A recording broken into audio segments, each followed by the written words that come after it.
My name's Natasha Pestano Rice, and I'm here to show you how to eat well, live well, and love well.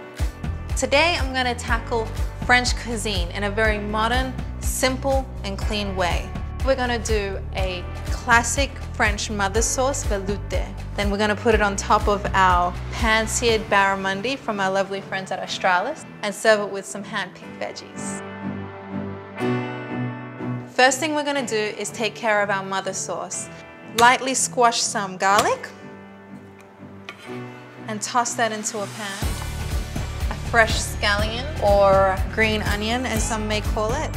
We're only going to use the bottom half.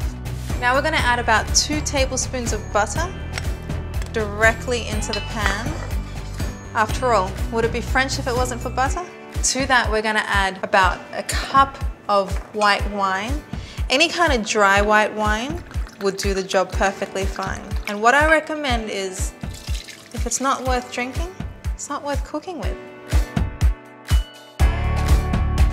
What's going to go perfect with this pan-seared barramundi is some vegetables I picked earlier, which included fingerling potatoes, fresh carrots, some green onions or scallions, some asparagus, and I also gathered some peas.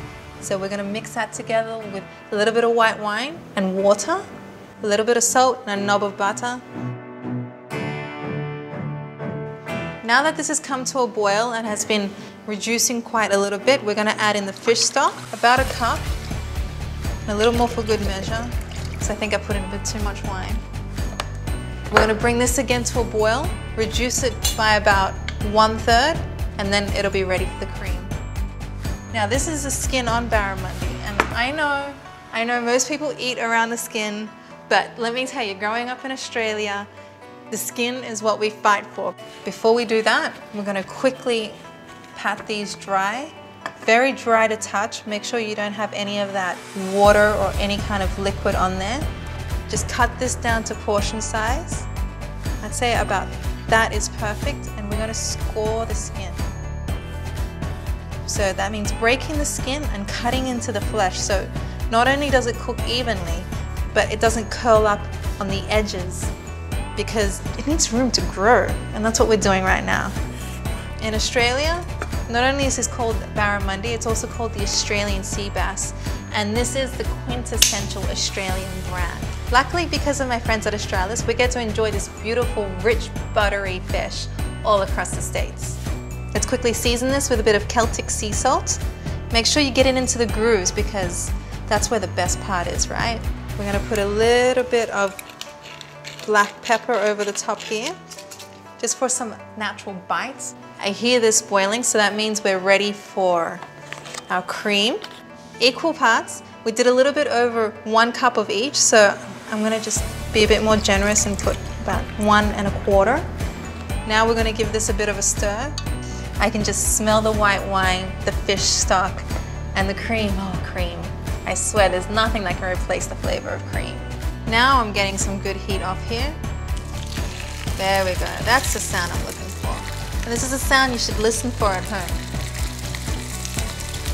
What we do is we just press it down ever so gently with our fingertips. The reason why we press it down is so we make sure it doesn't curl on the edges, and we also make sure that the skin cooks evenly.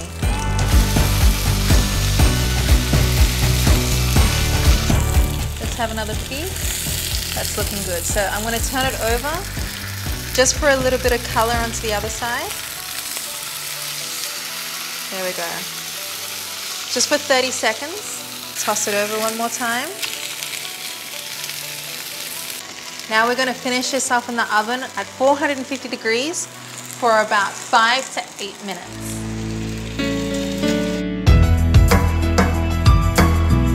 White wine sauce is almost ready, so I'm going to take a couple of leaves of parsley, just do a quick chop of it,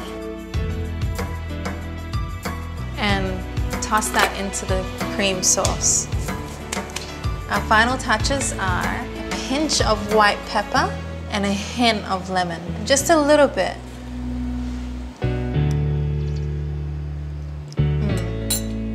Our fingerling potatoes, fresh picked carrots, asparagus, peas are ready to go. So we're going to just put these beautifully on the plate over here. We're gonna see how our pan-seared barramundi is coming along. Oh, that looks so decadent, so sensational. This is gonna be perfect.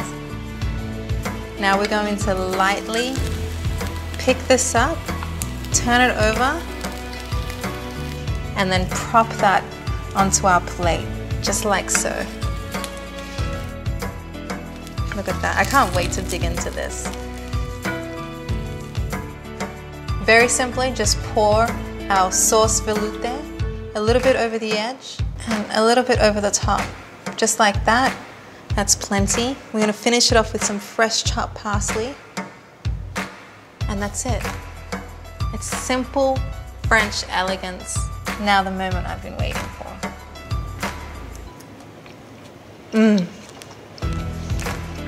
It's heaven. It's white wine, cream, light notes of garlic. When it blends with the creaminess of everything, the lemon juice just ties it all together. You couldn't go wrong. Go to natashapestanorice.com to download this recipe and enjoy French cooking made simple this weekend. Stay yummy, my friends.